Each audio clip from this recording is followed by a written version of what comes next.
This week is the Manifesto, the transgender Nashville shooter.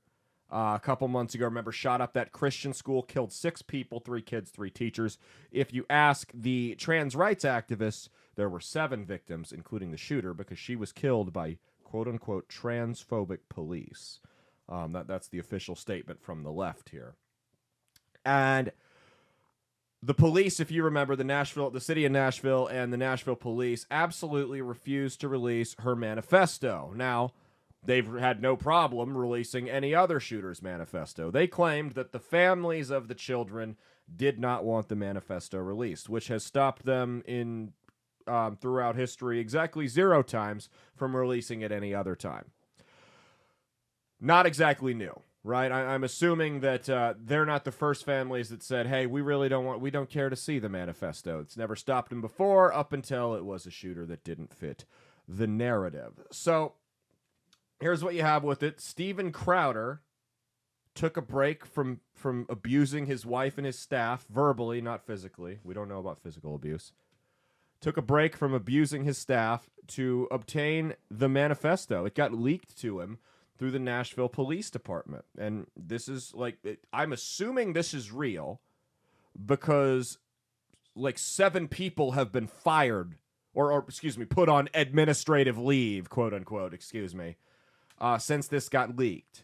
Now, and here's my thing.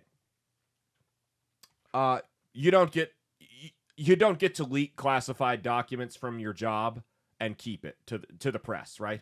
You don't get to do that unless it's a whistleblower thing where somebody died or they're putting chemicals in the water that turn the friggin' frogs gay or something along those lines. You don't get to leak classified documents and keep your job. My issue's not with the leakers being fired. My issue's with the fact that these documents were classified to begin with.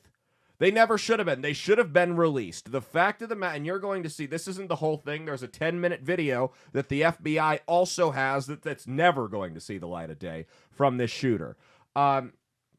You're not going to see the rest of this. There's more pages to it that they haven't released yet. We're not going to see that. They're going to tighten that shit down like a nun's pussy. You're not going to be able to get, there's no chance that anyone's going to be able to get a hold of that of those documents there.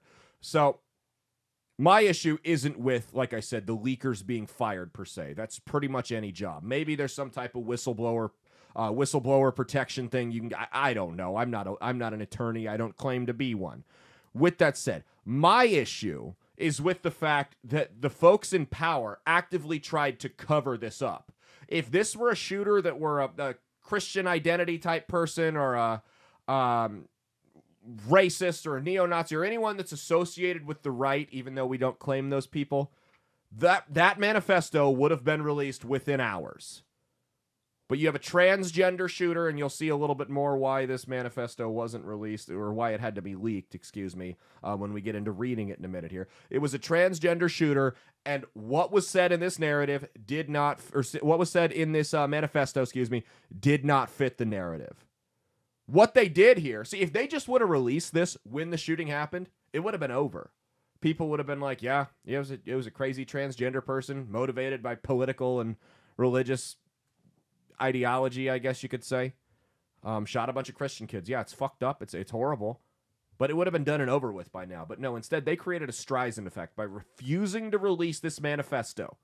They let this sit there and simmer. And people were saying every day, where's this manifesto? Where's it? Why are you hiding it? We know why you're hiding it. Let's see the manifesto. Come on, guys. And then it had to get leaked. So they created a STREISAND effect here. And all they did by creating that STREISAND effect was give ammunition to the people who think the establishment is pushing an agenda and trying to control the narrative. If they didn't have anything to hide, like they say to us all the time, if they didn't have anything to hide from this manifesto, they would have released it immediately like they have with every other one, except guess which one, Mia? Guess what the other shooting that hasn't had a manifesto or motive released was? Guess. I have no idea. Vegas. The only other one. Oh, no, they did release a motive. That's right. It was that he was upset about how the high rollers were being treated in the casinos.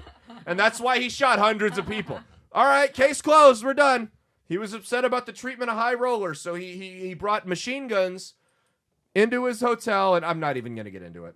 I could do a whole episode on the Vegas shooting. That was actually what my best man speech at my brother's wedding was about, was the Vegas shooting and all of the inconsistencies in it. It was 25 minutes. I horrified his his now grandmother-in-law.